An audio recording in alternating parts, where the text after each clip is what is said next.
Bonjour Pierre, merci de te rendre disponible. Tu reviens d'une longue blessure. Comment as-tu vécu cette période d'éloignement des terrains, mentalement et physiquement? Écoute, compliqué parce que j'étais bien, on avait fait une bonne prépa et que ça arrive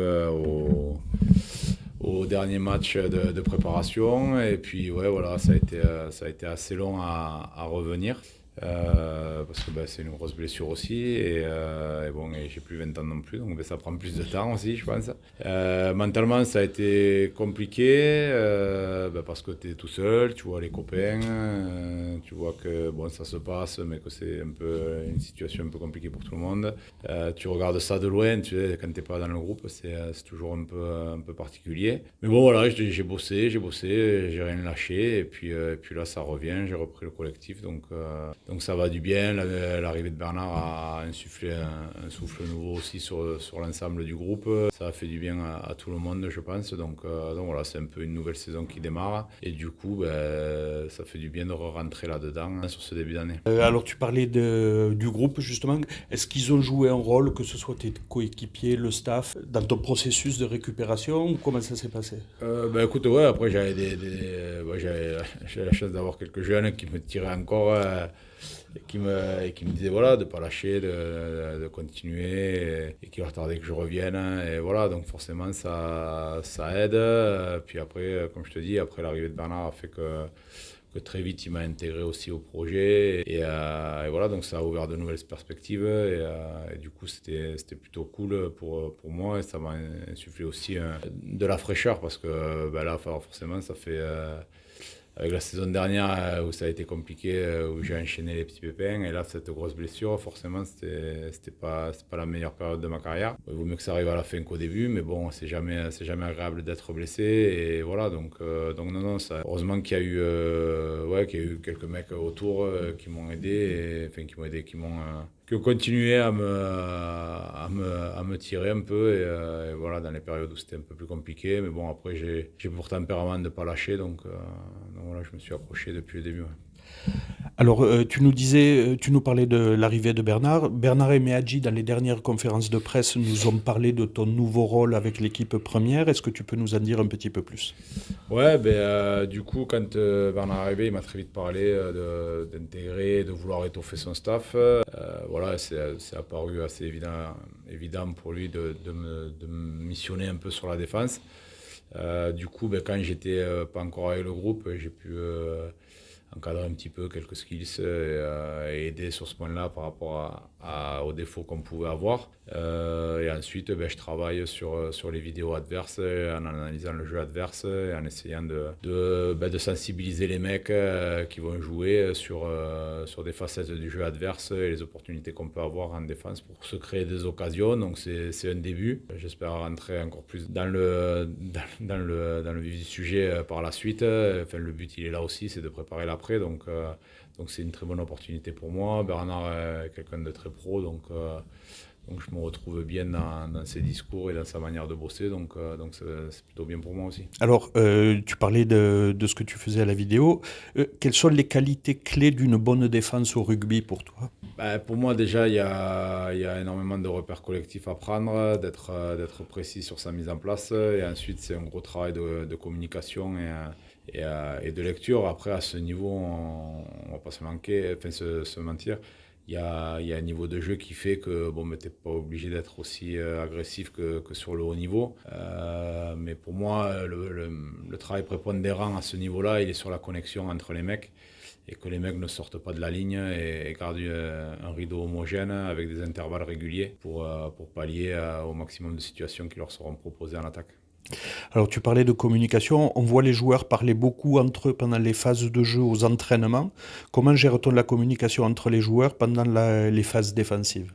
De la même manière qu'en attaque, ça va être, plus on va être éloigné du ballon et plus on va avoir une vision d'ensemble. Donc on va annoncer tout ce qui va être sur les montées, les différentes montées qu'on peut avoir. Ensuite, ça va être proche du ruck ou de la conquête. Ça va être eux qui vont nous servir de base sur notre ligne défensive. Donc ça va être l'annonce des gardes avec chacun son rôle. Et ensuite, le travail, il est là. C'est vraiment de travailler chaque rôle pour permettre au mec d'être focalisé sur le rôle qu'il a et pas en sortir et pas penser au travail d'après. Donc voilà, c'est un petit travail qu'on n'a pas beaucoup fait ici et qui est hyper important. Donc on a un peu de retard là-dessus. Il y a encore quelques mauvais réflexes, mais on essaie de le gommer. On voit que quand on respecte ce qu'on se dit, ça marche. Contre Rouen, on a pris 0 essai. Contre Tarbes, on s'est trompé, on prend 3 essais. Donc bon, après, je sors celui sur la pénalité jouée rapidement. Où, bon, mais là, après, c'est de l'individuel. On a un mec qui nous fait péter 2 mecs au plaquage et du coup, ben, plaquage raté, on prend un essai. Mais ensuite, on se trompe 2 fois, notamment sur le premier essai, qui leur remet un peu d'appétit en fin de première mi-temps. On se trompe sur nos rôles, on sort de la ligne et du coup, ben, on se fait breaker et on prend un essai. Donc voilà, et plus on va monter de niveau, plus les erreurs se payent cash. Donc le travail pour nous aujourd'hui, il est là. C'est vraiment de faire comprendre aux mecs l'importance du rôle de chacun et cette importance aussi dans les connexions entre chacun et les intervalles qu'on peut avoir entre nous. On se souvient de Pierre Aguillon sur le terrain qui communiquait beaucoup avec les joueurs, avec ses collègues pour les placer sur le terrain et tout ça. Maintenant que tu es un peu plus loin du terrain, qui reprend ce rôle? Et toi, de ton côté, avec ton rôle de spécialiste de la défense, comment tu arrives à communiquer ça aux joueurs pendant un match?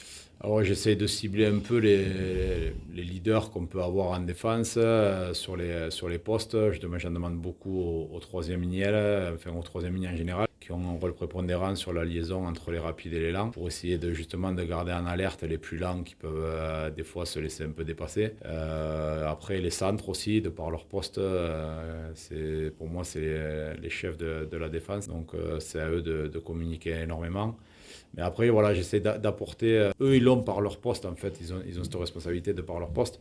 Et après, j'essaie d'amener à chacun, en fait, sur des petits retours individuels, des entraînements, de ce que je peux voir à l'entraînement, parce que je regarde les vidéos des entraînements aussi, et la vidéo du match, de leur faire des petits retours sur des petites choses à améliorer, ou leur dire, voilà, là, attention, tu as perdu ta connexion avec l'extérieur. Bon, ça n'a pas été. Ça s'est pas payé, mais bon, voilà, il faut que tu fasses attention, essaie de te mettre plutôt là, dans telle position, essaie de parler avec lui, de l'amener avec toi, parce que ben, là, il est en train de lâcher. Voilà, c'est plus sur des petits leviers comme ça que j'essaie de faire fonctionner la chose. Pendant un match, comment est-ce que tu arrives à faire ou à communiquer des ajustements défensifs, en particulier quand on peut être sous pression, comme ça a été le cas à Tarbes dont on parlait tout à l'heure? Alors ben, du coup, à Tarbes, j'étais en tribune avec le casque et le micro, donc du coup, ben, j'ai une vue un peu plus ensemble. J'essaie de faire passer les consignes à Meadji, à Bernard ou à ceux qui rentrent sur le terrain pour essayer de faire passer la consigne aux joueurs.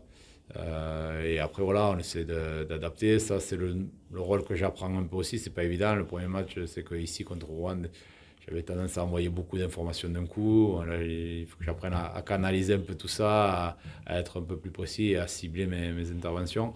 Mais voilà, c'est vraiment de faire passer les consignes sur la chose parce que, en fait, j'essaie de prioriser et par rapport à ce qui ne va pas, essayer d'amener la correction la plus facile qui va me permettre de corriger les autres choses par effet de chaîne en fait. Donc voilà, mais souvent les erreurs restent les mêmes, à savoir, je te dis, une déconnexion entre les mecs et le mec qui va sortir de la ligne tout seul et qui va ouvrir l'intervalle. Donc voilà, il faut qu'on travaille là-dessus encore beaucoup pour apprendre à défendre ensemble. Et après, franchement, si on le voit que quand on respecte, je pense qu'on sera difficile à battre. Tu préfères être dans les tribunes avec le casque ou au bord du terrain? Alors, je vais te dire sur le terrain, mais après, à choisir, dans un rôle de staff, je préfère être dans la tribune. Déjà parce que ça me permet d'être un peu plus loin de l'action et de me canaliser. Parce que je sais que ben, je suis bouillant et quand je vais être au bord du terrain, je vais avoir tendance à exploser un peu.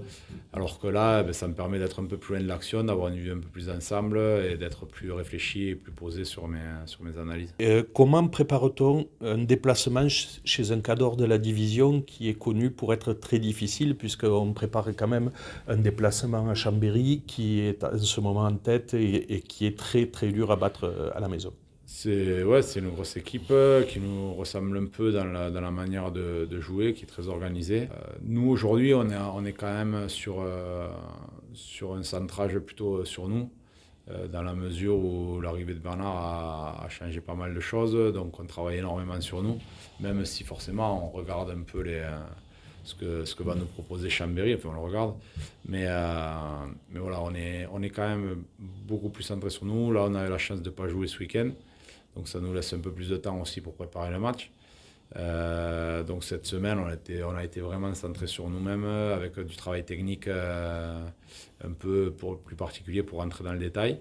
Et la semaine prochaine, on va basculer sur Chambéry et commencer à voir un peu comment ils jouent et ce que nous, on va leur mettre en place pour essayer de les prendre à défaut. Mais après, au final, on n'a pas de pression, on reste sur de bons résultats. On va chez un gros du championnat. On a tout à y gagner. Aujourd'hui, on y va pour prendre des points. Pour faire le meilleur match possible et rester dans la continuité de ce qu'on a fait depuis maintenant 4 matchs. Et c'est ce qu'il faut garder en tête. Le reste, le résultat, il faut se mettre dans les conditions pour faire le meilleur match possible.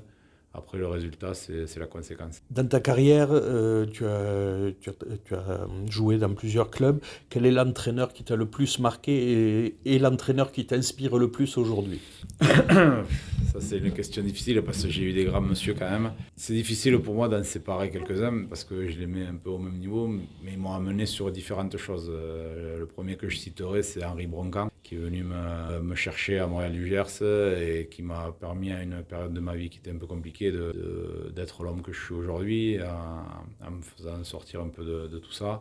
Et il m'a tendu cette perche et c'est lui qui m'a lancé vraiment dans le grand bain. Donc pour ça, je suis énormément reconnaissant et je lui en serai toujours reconnaissant. Ensuite, j'ai eu Christophe Furios qui m'a lancé réellement en top 14 avec Oyonnax et qui pour moi, le management parfait, pour moi aujourd'hui est le meilleur que j'ai eu certainement en tant que manager. Et le troisième, ça va être Xavier Garbajosa qui rugbystiquement pour moi est certainement le meilleur entraîneur que j'ai eu. Au niveau technique, rugby, il a été top et il m'a fait évoluer d'un style de jeu très fermé à un style de jeu complètement à l'opposé. Donc voilà, je suis arrivé à La Rochelle avec toutes mes certitudes par rapport au jeu qu'on me proposait à Oyonnax où c'était tout carré. Et lui m'a fait changer. Et voilà. Et puis même dans la construction de ses entraînements, tous ses skills et tout ça, c'est l'entraîneur le plus complet que j'ai pu avoir. Je t'ai posé cette question parce qu'on sait aussi que tu as occupé ton temps pendant ta blessure avec les jeunes et que tu as été une source d'inspiration pour eux. Comment ça s'est passé et quelle est ta perception des progrès de nos équipes jeunes? Alors aujourd'hui, sur l'école de rugby, on a essayé de structurer un peu ça et d'amener un fil conducteur et une philosophie aussi à inculquer à nos jeunes pour justement essayer d'en préparer le maximum possible au haut niveau. On voit que ça marche plutôt bien, les jeunes sont réceptifs. Donc voilà, c'était vraiment de centraliser, de se dire qu'est-ce qu'on veut faire demain de nos jeunes. Est-ce qu'on les fait jouer au rugby juste pour jouer au rugby et voilà, on s'en fout? Ou est-ce qu'on veut créer nos joueurs de demain? Et voire même des joueurs pour jouer encore à plus haut niveau.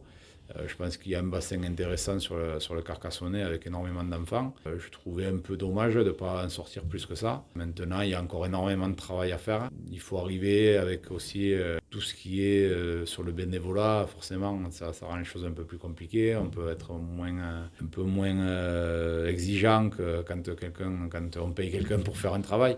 Mais les éducateurs ont dans l'ensemble joué le jeu. Je leur ai demandé d'aller suivre les formations fédérales justement pour apprendre à prendre un groupe en main. Pour certains qui n'avaient jamais fait de rugby, découvrir un peu l'entraînement en rugby aussi. Parce qu'aujourd'hui, la majorité des éducateurs, ce sont des parents. Chose qui n'était pas forcément le cas il y a 15 ou 20 ans en arrière. Donc il faut faire avec. Mais ils ont répondu de manière favorable, ont compris aussi l'importance d'être formés pour pouvoir former au mieux les jeunes. Donc voilà, c'est quelque chose qui se met en place. Les résultats ne seront pas forcément visibles cette année ni l'année prochaine, mais sur le long terme, si l'école de rugby arrive à garder ce leitmotiv et cette ligne de conduite, sur les années futures, je pense qu'il peut y avoir de bonnes choses pour Carcassonne en termes de formation. Alors, tu parlais de formation fédérale et on va parler un petit peu de la fédération. La fédération a communiqué en fin d'année dernière quand on a parlé des nouvelles règles qui allaient être mises en place. Récemment, ils ont contacté les clubs pour leur dire que les clubs au niveau fédéral, donc la nationale fait partie, allaient mettre en place les nouvelles règles à partir du 8 février. Alors, comment on se prépare à ce changement avec un délai aussi court? Est-ce que tu t'attendais à ce que ce soit déjà mis en œuvre cette année pour la partie fédérale ou... Alors, du coup, nous, on a été sensibilisés par ça, par notre arbitre référent, comme quoi ça allait arriver aussi à la nationale. Maintenant, j'ai envie de dire, c'est commun, les règles du rugby, elles changent tous les ans. Donc, après, le fait de l'avoir vu sur le haut niveau, parce que la majorité des joueurs de national regardent les matchs du top 14 ou de Champions Cup, c'est plus la Coupe d'Europe. Donc du coup, c'est des règles qui te sont déjà un peu familières dans la mesure où les autres équipes, les équipes de haut niveau jouent déjà avec. Donc quand ça t'arrive à toi, au final, bon, c'est un ajustement qui n'est pas non plus insurmontable. Et puis comme je te dis, les règles elles changent tellement tous les ans qu'on a un peu l'habitude maintenant. Est-ce que tu entrevois des difficultés particulières dans leur mise en place, en tenant compte du fait que nous n'avons pas de vidéo au niveau fédéral? Après, forcément, il n'y a pas la vidéo chez nous, donc il y a plus d'erreurs d'arbitrage que quant à la vidéo. Maintenant, écoute, c'est comme ça, l'arbitre a toujours raison. C'est à eux de trouver un peu les clés pour avoir les bons observables, à nous d'essayer de leur rendre la chose la plus facile. Mais bon, voilà, après, comme tout bon rugbyman, on essaiera de jouer avec la règle. Tu en parlais un peu tout à l'heure, mais quel est le futur de Pierre Aguillon? Qu'est-ce que tu voudrais faire? Eh bien là, clairement, moi je prépare mon DE rugby, donc que je passerai en fin d'année, là, en fin de saison, en juin. Et le but à terme, c'est de passer à 100% de l'autre côté et d'essayer d'apporter aux joueurs le max de choses, de par les expériences que j'ai pu avoir, de par tous les entraîneurs que j'ai pu avoir. Et essayer de les faire jouer au meilleur niveau possible et les faire progresser individuellement et collectivement. Et est-ce que tu as un message pour les supporters? Tu sais qu'on représente le club de supporters, donc est-ce que tu as un petit message pour les supporters? Continuez à pousser fort derrière nous, on a besoin de tout le monde. Continuez à nous remplir le stade parce que c'est ce qui pousse les joueurs aussi à se surpasser, à se sentir soutenus et avoir du monde dans les tribunes. Forcément, ça aide quand les moments sont difficiles, mais dans les bons moments aussi, ça peut faire des bons moments de partage. Donc voilà, continuez à venir nombreux et puis on se verra en fin de saison avec, j'espère, de bonnes choses. Merci beaucoup Pierre, bonne continuation. Allez,